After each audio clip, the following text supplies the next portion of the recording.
Dans cette deuxième vidéo sur les ratios et taux, nous verrons les pourcentages de variation et les indices. Donc, un pourcentage de variation, c'est la valeur au temps 2 moins la valeur au temps 1 divisé par la valeur au temps 1 fois 100. Donc, ça va nous aider, ça va être la formule qu'on va utiliser pour l'indice des prix à la consommation qu'on arrive dans un instant. C'est quoi un indice? On parle, un indice, ça permet de suivre l'évolution d'une ou plusieurs variables dans le temps. Un indice élémentaire, c'est la valeur qu'on prend au temps t d'une chose divisée par la valeur à la période de base. La période de base est déterminée par les économistes, souvent, et c'est multiplié par 100. Donc, si on retourne à notre fichier Excel où on va calculer les prix du litre d'essence pour les villes d'Alberta, Manitoba, Québec et Terre-Neuve, et on vous demande quelle ville admet la plus grande augmentation du prix de l'essence de 2009 à 2013. Donc, allons-y avec notre fichier Excel. Donc, après l'onglet démographie, vous pouvez faire apparaître les autres onglets s'ils n'apparaissent pas avec la petite flèche qui va vers la droite. Donc, allons dans Essence Alberta. Donc, ici, on voit le prix de l'essence de détail selon novembre 2009, novembre 2010, novembre 2011, novembre 2012, novembre 2013. L'indice du prix de l'essence. Donc, où que le 100 ici, ça, c'est l'année de base. Donc, ça aurait pu être 2010, ça aurait pu être n'importe quelle année. Mais celui qui a été mis à 100, c'est lui qui va être considéré le prix, la valeur de base. Donc, si on cherche l'indice en novembre 2010, donc on va prendre la valeur de novembre 2010 divisé par la valeur de novembre 2010. Puis on va faire fois 100. Donc, on a un prix à 99. On a un indice à 99. Et je veux, là, je peux retaper les trois formules pareilles, mais qu'est-ce qui est pareil? Le C6 va devenir un D6, ainsi de suite, ça c'est correct. Mais moi, je veux pas que mon année de base, donc le B6, la valeur en rouge, change. Donc, ici, ce que je vais faire, je vais utiliser T$ pour fixer mon année de base et je vais pouvoir incrémenter ma formule. Ça veut dire que ce qui me coûtait 100 $ en novembre 2006, ça coûte maintenant 115,60 $. On constate que le prix de l'essence a augmenté de 15,60% de 2009 à 2013 à Edmonton. Donc, je vous invite à faire la même chose pour Manitoba, Québec et Terre-Neuve. Prenez quelques instants, mettez pause la vidéo et faites ça. Je vais vous donner les réponses dans un instant. Donc, comme on a vu en Alberta, on a 15,60. Au Manitoba, vous devriez retrouver les indices suivants, avec donc une augmentation de 13,50%. Au Québec, 28,56%, quand même haut ça. Et à Terre-Neuve-Labrador, 13,62%. Donc, revenons à nos notes de cours pour répondre à la question. Et donc, dans quelle ville on a eu la plus grande augmentation du prix de l'essence? Et évidemment, c'est au Québec. Donc, l'indice des prix à la consommation. C'est un indice systématique, pondéré, servant à mesurer de façon générale la variation mensuelle ou annuelle des prix de plus de 600 biens et services. Donc, pour savoir si on paye plus cher maintenant, ce qu'on fait, c'est qu'on compare les deux indices de prix à la consommation. Et la comparaison de cette variation-là s'appelle ce qu'on appelle le taux d'inflation. Donc, on prend l'IPC, donc l'indice des prix à la consommation au temps 2, moins l'IPC au temps 1, et on divise par l'IPC au temps 1. Et ça va nous donner le taux d'inflation. Combien ça nous coûte de plus pour le même panier de biens et services? Donc, on va prendre notre dernière activité de notre fichier, qui sont les pondérations de l'IPC pour Alberta, Manitoba, Québec et Terre-Neuve, Labrador. Je cherche à savoir dans quelle province le coût de la vie a-t-il le plus augmenté depuis 2002. Et ensuite, un employé dans chacune des villes gagnait 35 000 en 2011, dans quelle ville une augmentation de salaire de 586 serait suffisante pour lui permettre de conserver son pouvoir d'achat? Donc, on va retourner à notre fichier Excel. Donc, ici, vous avez le premier onglet qui nous concerne, la répartition de l'IPC. Ça, c'est un tableau de référence qui a été pris en 2011 selon janvier 2013, donc pour toutes les provinces. Donc, le tableau a été simplifié. Pour vous aider à le bien lire, on a mis dans chaque onglet ce qui concernait l'Alberta, le Manitoba, le Québec et Terre-Neuve. Donc, ici, on a l'ensemble des prix qui ont augmenté.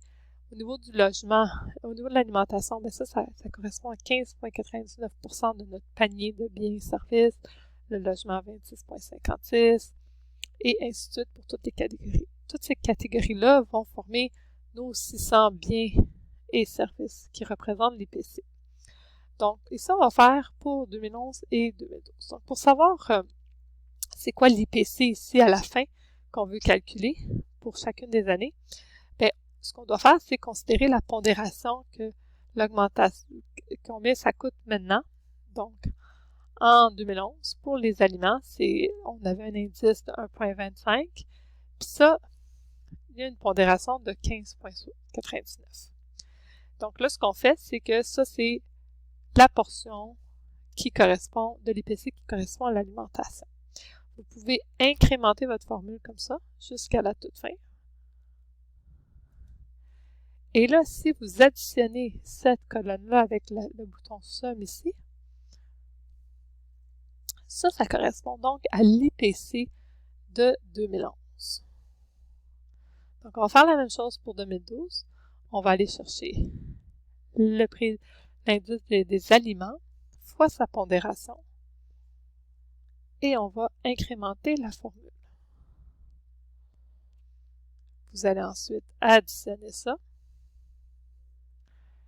Donc, si des fois le double-clic ne fonctionne pas, on peut sélectionner les lignes qu'on veut. Et donc, on a un indice des prix à la consommation plus élevé. Ça correspond quoi, ça, au niveau de taux d'inflation? Qu'est-ce que ça veut dire? Donc, le taux d'inflation, vous allez mettre égal, vous allez ouvrir une parenthèse, vous allez prendre l'IPC de l'année la plus récente moins l'IPC de l'année d'avant. Vous divisez par l'année d'avant et on va faire fois 100.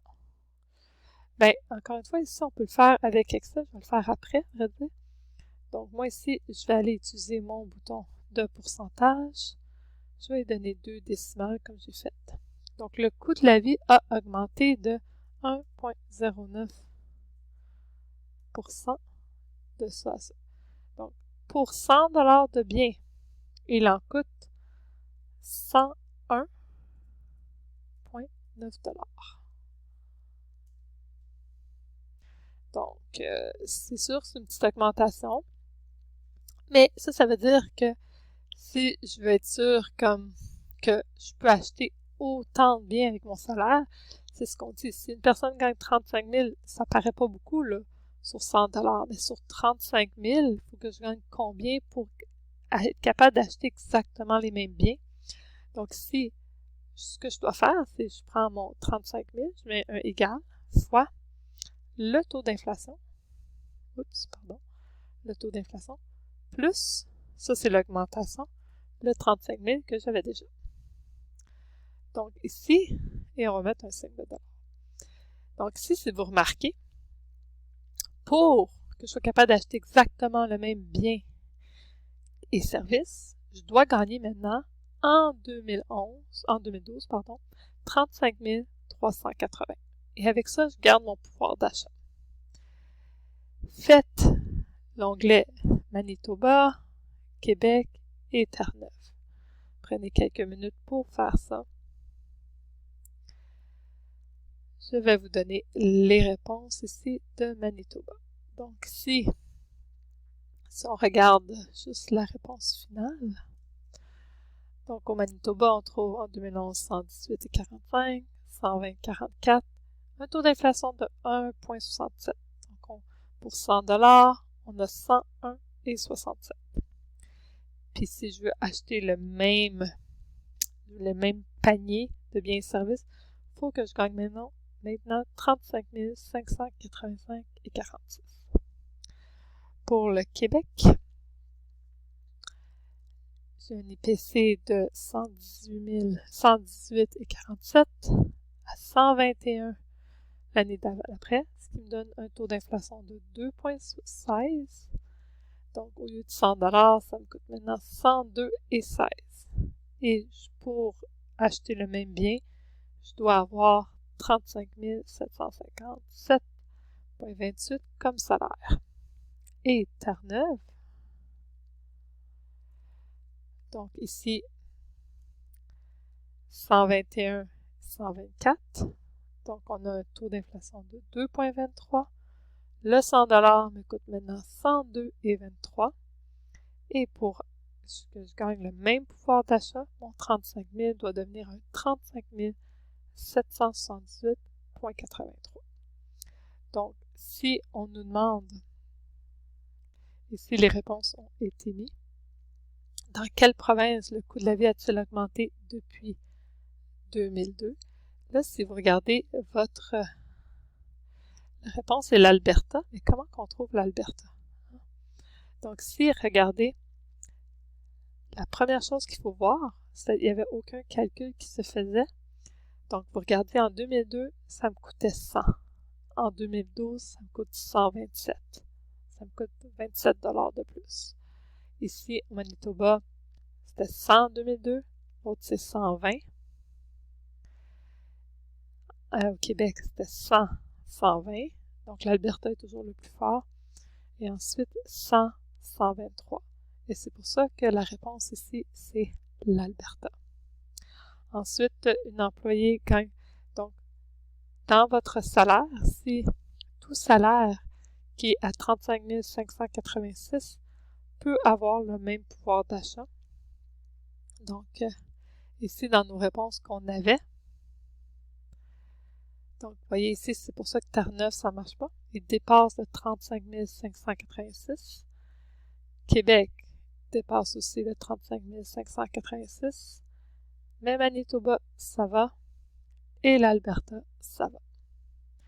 Donc, ça conclut cette deuxième vidéo sur les cours, sur les ratios et les indices.